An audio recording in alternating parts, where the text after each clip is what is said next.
Sa bawat ngiti at halakhak na ating ipinapakita, may mga kwento ng hirap at laban na hindi agad nakikita. Sa kabila ng pag-usad ng panahon, nananatiling hamon ang pangangalaga sa mental health ng maraming mga Pilipino. Habang tahimik na nagdurusa at pinapasan ang bigat ng mga kondisyon tulad ng anxiety, depression, at iba pa. Ayon sa datos ng Department of Health, isa sa bawat 5 Pilipino ang maaaring makaranas ng mental health condition sa kanilang buhay. Kaya't inunsad ng DOH, katuwang ang World Health Organization, ang Mental Health Strategic Framework 2024-2028, ginhawa ng isip at damdamin para sa bawat Pilipino. Ang layunin nito ay ang pag-develop at ang pag-implement ng mga policies, programs, yung mga procedures, for example, and other mga plans on how to better help sa ating pag-deliver ng quality medical care, especially on mental health sa lahat. No? So kasama dito yung better access and delivery of services down to the LGU sa mga barangay, at kasama din dito ang pag-strengthen ng mga community-based programs. Ngunit gaano nga ba kahalaga ang ganitong mga programa? At paano ito nakatutulong sa mga taong dumaranas ng matinding depresyon? Ayon sa 38 taong gulang na si Jam, nagsimula ang pakikipaglaban niya para sa kanyang mental health nang makaranas siya ng iba't ibang klase ng pang-aabuso mula pa nang siya ay bata pa lamang. Pero hindi niya inakalang ito pala ang dahilan ng unti-unti niyang panghihina at iba pang sintomas na hindi niya maunawaan. Every week nagpapa-check up ako. I go to my doctors. I go to the hospital for check-up. Tapos parang series of laboratory tests, series of consultation with the doctors. Tapos parang every week nasa hospital ako. And then until such time po na sinabihan ako ng doctor na parang every week nagpapa-check up ka for this particular reason, and then nagpapa-laboratory ka, and then all is parang normal naman lahat. So sabi niya, why not focus on your mental health and then go to a psychiatrist. And nung nagpa-check up po ako with the psychiatrist, medyo struggling po talaga ako financially. Because of the check-up session with the psychiatrist, yung yung check-up po doon medyo may kamahalan since this is a private hospital. Every time na magpapacheck up ako, syempre may mga doctor's fee, may mga may mga gamot na nire-reseta. So those are parang naging burden po talaga sa akin. Taong 2019, nang matukoy na mayroon na pala siyang anxiety, severe depression, panic disorder, at bipolar disorder na lalong pinalala ng pandemya. I had my relapse during po nung July 2022. Doon po sa bahay po namin, nakakalat po yung picture ng anak ko.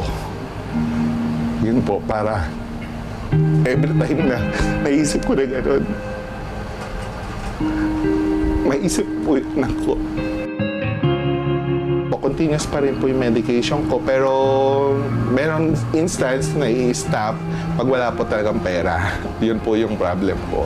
And then, hindi rin po ako nakakapagpa-check up minsan. Sa kabila ng mga ito, mas nanaig sa kanya ang hiya at takot na muling makaranas ng diskriminasyon dahil sa iniindang kondisyon. Actually, to be honest, takot ako pumunta sa Mandaluyong Mental Hospital.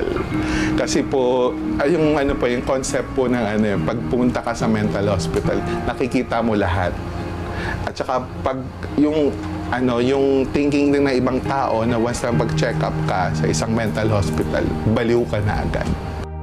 Ayon sa mga eksperto, isa ito sa mga pangunahing dahilan kung bakit maraming Pilipino ang hindi agad lumalapit para magpagamot. Natatakot silang gumulong or pumunta sa mga professionals because andyan pa rin yung discrimination or may mga judgment from people na pag pupunta ka sa isang mental health professional, may mga tinatawag sila quote and quote na parang serious or mga negative words.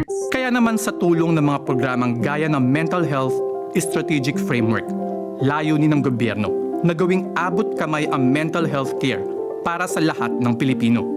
Subalit, hindi lamang ito tungkol sa gamot o therapy. Very important, in fact, ang psychosocial support and having a very solid and strong na support system para sa mga individuals na nangangailangan ng tulong sa kanilang mental health conditions.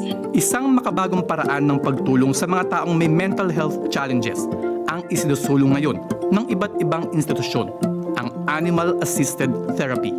Kabilang dito ang Dr. Dog Program ng Philippine Animal Welfare Society o POS sa pakikipagtulungan ng Department of Social Welfare and Development.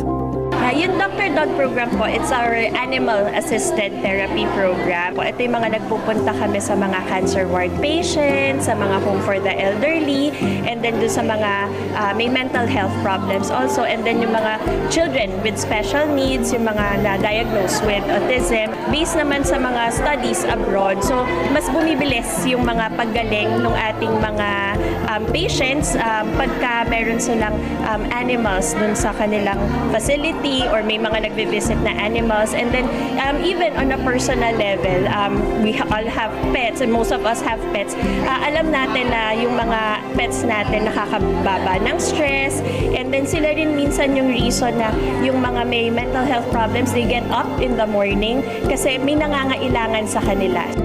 Dagdag pa ng mismo nangangasiwa ng programang ito, ang pagkakaroon ng alaga, lalo na ng mga aso, ay may malaking epekto sa pagpapabuti ng kalusugan ng isip. I've been a Dr. Dog volunteer for the last 11, 12 years now. Having dogs in your life improves your mental well-being because of the connection that you have with the dog. But also, yung interaction mo with the dogs tends to release happy hormones in you. Because I experienced that being a dog owner, and I know my dog loves being in the company of other people. That's how I became interested in the Dr. Dog program of PAWS. Kasama sa mga tinutulungan ng programang ito, ang mga nagpapagaling mula sa paggamit ng droga at mga taong may mental health condition.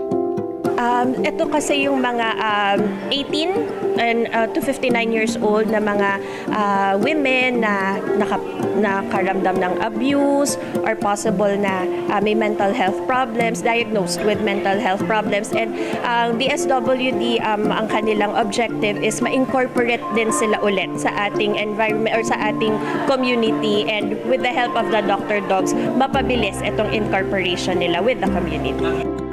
Pero kung tutuusin, sa pamamagitan ng programang ito, hindi lamang mga hayop ang nakatutulong sa mga tao. Nabibigyan din ng mga tao ng panibagong kahulugan ang papel ng mga alagang hayop sa kanilang buhay. Love is the best medicine. Kadalasan kasi yun nga, parang yung tao tinutulungan yung mga hayop. So in this program, mapapakita natin na yung mga animals natin nakakatulong din sa tao. Malayo-layo pa ang tatahakin ng Pilipinas pagdating sa usapin ng mental health. Pero sa tulong ng mga programang ito, unti-unting naisa sa katuparan ang hangaring magbigay ng ginhawa ng isip at damdamin para sa bawat Pilipino. Meron tayong tinatawag, in fact, na pet therapy. Kaya studies, in fact, have shown na pag tayo ay may alagang pets, nakakatulong sila sa ating mental health.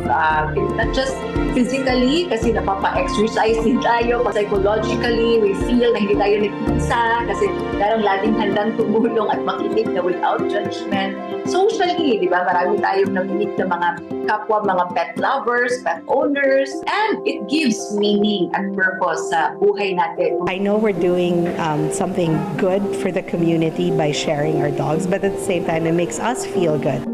Sa mga nakaka-experience po na mental health problems, wag po silang matakot na magpa-check up. Kasi po think of yourself din. Kasi kung ano may makakabuti sa iyo, gawin mo. Maraming tao na posibleng tumulong sa iyo, especially your family, kaibigan. Wag mong sarilinin yung problema mo. Ang pagkalinga, pagmamahal at suportang ibinibigay ng bukas sa loob mula man sa mga hayop o sa ating kapwa o sa komunidad ay tunay na nagbibigay lakas para tumindig at ituloy ang laban sa mga hamon ng buhay. At sa tulong ng mga programang ito, sama-sama nating bibigyan ng pag-asa ang bawat isa at lakas ng loob na magsimulang muli. Ako si Mark De La Rosa para sa ASPN, ang special pag-uulat namin.